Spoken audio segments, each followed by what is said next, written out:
కుంభం వారికి కనుక చూసుకున్నట్లయితే మీకు సప్తమ స్థానంలో గ్రహణం పడుతుంది. లగ్నంలో 4 గ్రహాలు ఉన్నాయి. రాహువు, కుజుడు, రవి 14వ తేదీ వరకు ఉంటాడు. బుధుడు ఉన్నాడు కానీ వక్రించాడు. ఇక్కడ ధనస్థానంలో శుక్రశనులు, పంచమంలో గురువు యొక్క సంచారం, ఈ యొక్క గ్రహస్థితిని అనుసరించి మీకు గ్రహణ ప్రభావం ఎలా ఉంది, మరియు మిగతా గ్రహాలు ఈ పక్షంలో ఎటువంటి ఫలితాలు ఇవ్వనున్నాయి, ఈ యొక్క అంశాలు చెప్తుంది నేనైనప్పటికీ చెప్పిస్తుంది సాక్షాత్ లలిత అమ్మవారిగా భావిస్తూ, ఆ లలితాంబిక అమ్మవారి యొక్క అనుగ్రహం మీకు పరిపూర్ణంగా కలగాలని మనస్ఫూర్తిగా కోరుకుంటూ, ఇక్కడ రాశిలో ఎప్పుడైతే అగ్రెసివ్ ప్లానెట్స్ ఉన్నాయో, కొంత ఫైరీ నేచర్ ఉండే గ్రహాలు, స్ట్రెస్ ఎక్కువగా ఉంటూ ఉంటుంది. కాకపోతే సప్తమ స్థానంలో గ్రహణం పట్టినందుకు ప్రధానంగా ఇది వివాహము, వివాహ నిర్ణయాలు, జీవిత భాగస్వామిని ఎంపిక చేసుకునే విషయము, పార్ట్నర్స్ని ఎంపిక చేసుకునే విషయము, సామాజికంగా ఒక్కోసారి మనం ఏదైనా మాట్లాడితే సమాజంలో అది ఇంకో రకంగా వెళ్ళిపోయి డిస్ప్యూట్స్కి దారితీస్తూ ఉంటుంది. అటువంటి విషయాల్లోకి ఇది చూపిస్తుంది.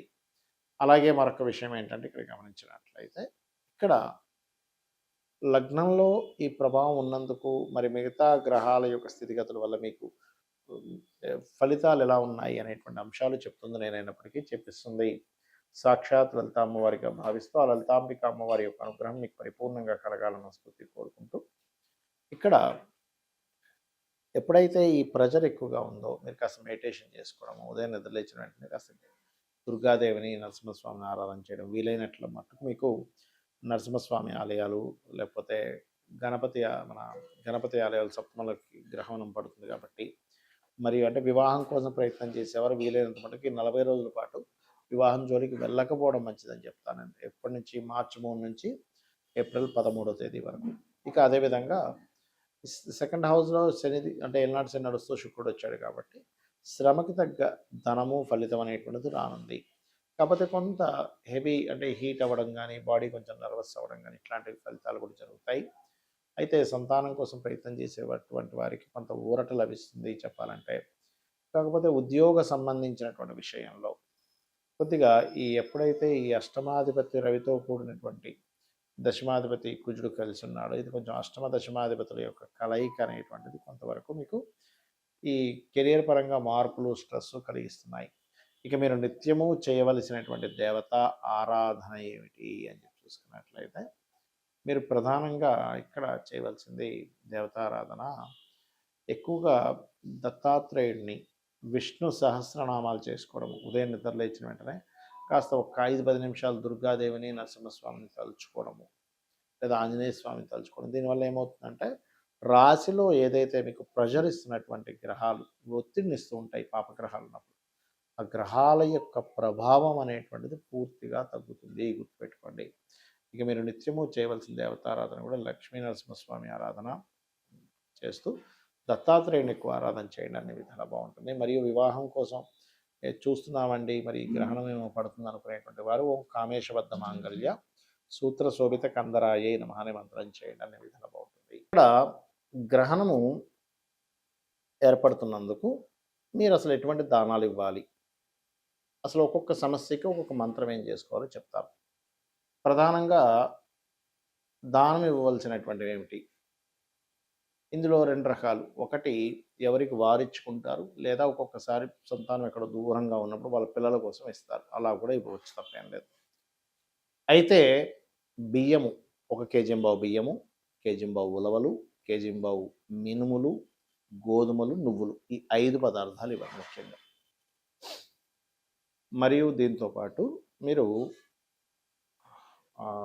వెండికి మన ఇత్తడికి సంబంధించి, వెండి కాదండి, వెండి చాలా రేటు, ఇత్తడికి సంబంధించి చిన్న గిన్నె తీసుకొని దాంట్లో ఆవు నెయ్యి పెట్టి, ఏదైనా లోహాలు, పంచలోహాలు, రాగిలో, వాటిలో వీటిలో ఉంటాయి, సూర్య చంద్ర ప్రతిమలు మరియు నాగ పడగలు ఉంటాయి, ఆ రెండింటిని ఇవ్వాలి, గుర్తుపెట్టుకోండి.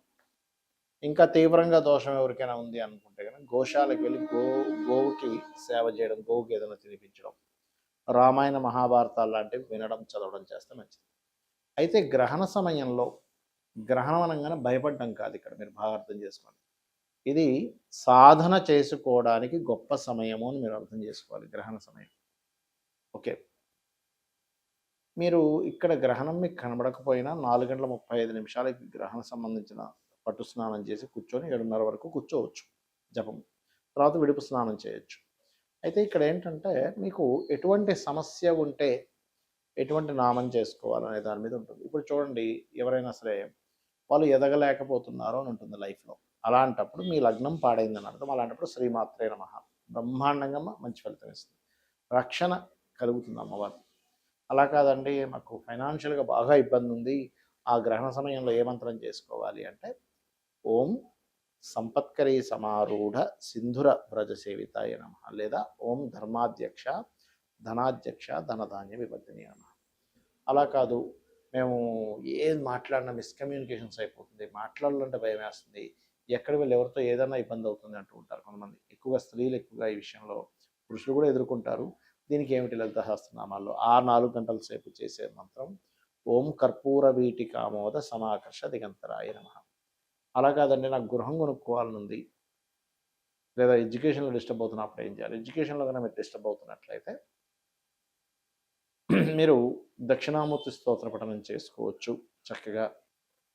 లేదా లలితా సహస్రనామాల్లో ఓం శుద్ధ విద్యాంకురాకార ద్విజపంక్తి ద్వయోజ్వలాయ నమః. లేదండి, మాకు గృహ సంబంధించినవంటే మణిద్వీప వర్ణన చేసుకోవచ్చు చక్కగా. అదేవిధంగా సంతానం కోసం ఇబ్బంది పడుతున్నటువంటి వారు శ్రీమాత్రే నమః అని, లేదా మనకి దిగంబర దిగంబర శ్రీ పాదవల్లభ దిగంబర అనే మంత్రం చేసుకోవచ్చు. రుణరోగ శత్రువులు ఎక్కువగా ఉన్నాయి, ముఖ్యంగా రుణబాధలు ఎక్కువ పడుతుంటారు, ఓం అపర్ణాయే నమః. అయితే ఇక్కడ ఏంటంటే ఓం అపర్ణాయ నమఃతో పాటు ఓం సంపత్కరీ సమారూఢ సింధుర వ్రజ సేవితాయ నమః కలిపి చేస్తే ధనము వస్తుంది, రుణము తీరుతుంది. అదేవిధంగా వివాహం అవ్వట్లేదు అనుకుంటే ఓం కామేశబద్ధ మాంగళ్య సూత్ర శోభిత కందరాయ నమః. వివాహ జీవితం బాగాలేదనుకున్నప్పుడు ఓం శివకామేశ్వర అంకస్త శివ స్వాధీన వల్లభాయ నమః. అలా కాదండి, అపమృత్యు దోషాలు ఉన్నాయి, చంద్రశేఖర అష్టకం చేసుకుని అంతసేపు అద్భుతమైనటువంటి యోగం కలుగుతుంది, గండాలు తొలగిపోతాయి, అపమృత్యు దోషాలు పోతాయి, ఆయుష్ పెరుగుతుంది.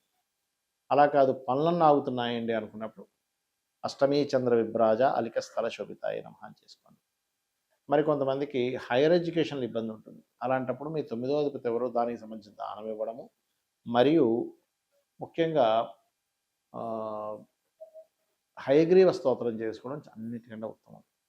ఇక మీకు కెరియర్ పరంగా బాగాలేదు, కెరీర్ పరంగా చాలా ఇబ్బంది పడుతున్నారు అనుకోండి, ఓం మాణిక్య మకుటాకార జానుద్వయ విరాజితాయే నమః ఖచ్చితంగా ఎదుగుతారు. హ్యాపీనెస్ లేదండి, అదేవిధంగా మనకి బిజినెస్లో ఎదగలేకపోతున్నాను, ఒక్క సక్సెస్ కూడా లేదు అని బాధపడేటువంటి వారు ఈ గ్రహణ సమయంలో ఓం ఇంద్రగోప పరిక్షిప్త స్మరతోనా భజంగికాయే నమః అని మంత్రం చేసుకోండి. ఈ నామాలు ఏవైతే ఉన్నాయో అపౌరుషములు అంటారు. మనం ఈరోజు చేసేటువంటి మంత్రం అంటే గ్రహణం రోజు చేసేటువంటి మంత్రం ఏదైతే ఉంటుందో అది ఖచ్చితంగా ఒకసారి చేస్తే 1000 సార్లు ఫలితం ఉంటుంది. కాబట్టి 1000 సార్లు అంటే ఏమిటి, మామూలు విషయం కాదుగా. 1000 రోజులు అనుకోండి, బహుశా అంటే 3 సంవత్సరాలు. 3 సంవత్సరాల పాటు మీరు 4 గంటలు చేసినటువంటి ఫలితం. 4 గంటల సేపు గ్రహణం చేయడం మామూలు విషయమా? అదొకటి చెప్తారు శాస్త్రంలో. రెండోది పునశ్చరణ, అంటే మీరు గతంలో ఒక మంత్రం చేశారు, ఆ మంత్రాన్ని పదే పదే మళ్ళీ అంత జపము చేసిన ఫలితం, అంటే కొన్ని లక్షలు చేస్తున్నా అనుకోండి, ఈ సమయంలో చేసినటువంటి ఫలితం అన్ని లక్షలు చేసిన ఫలితం వస్తుందని దాని యొక్క అర్థము. కాబట్టి ఇది చేయండి. మరియు ఇక్కడ మీకు ఏదైనా సమస్య బాగా తీవ్రంగా ఉంది, అది ఏ ఏ భావానికి సంబంధించిందని చూసుకొని ఆ గ్రహం మీ జన్మజాతకంలో అక్కడ ఏదైతే గ్రహం ఉందో ఆ గ్రహానికి సంబంధించిన దానం ఇవ్వండి. అప్పుడు ఖచ్చితంగా ఏమవుతుందంటే ఆ యొక్క డిస్టర్బెన్సెస్ అనేవి పూర్తిగా తగ్గిపోవడం జరుగుతుంది. ఇది ప్రధానంగా గుర్తుపెట్టుకోండి. ఒకటే ఏంటంటే గ్రహణం అనగానే ఏదో ఈ రాశి వారికి ఏదో అయిపోతుంది, ఆ రాశి వారికి ఏదో అయిపోతుంది కాదు. కొంచెం దాని ఎఫెక్ట్ ఉంటుంది, లేదా అపరకు అయిపోతామని కాదు. మీరు అన్నిటికంటే ముఖ్యమైనటువంటిది పూర్వజన్మ కర్మల్ని పాపాలని మంత్రము ద్వారా తగ్గించుకునేటువంటి గొప్ప అవకాశము అనేటువంటి విషయాన్ని మీరు గుర్తెరిగి మనసుని లగ్నం చేసి చేయండి మంత్రం. చాలామంది ఏం చేస్తారంటే ఏదో చేస్తున్నాం అంటే చేస్తున్నాం, అలా కాదు, మనసు లగ్నం చేసి మనసుతో చేయండి. ఇప్పుడు ఆలోచనతో చేస్తాము, మనసు మైండ్లో తిప్పుకుంటూ, లేదా మనం నోటితో చేస్తాం, అలా కాదు, మనసుతో చేయండి. మనసుతో చేయాలనే ప్రాక్టీస్ చేయండి. ఖచ్చితంగా మీకు దాని యొక్క ఫలితం 100% కలుగుతుంది. శ్రీమాత్రే నమః.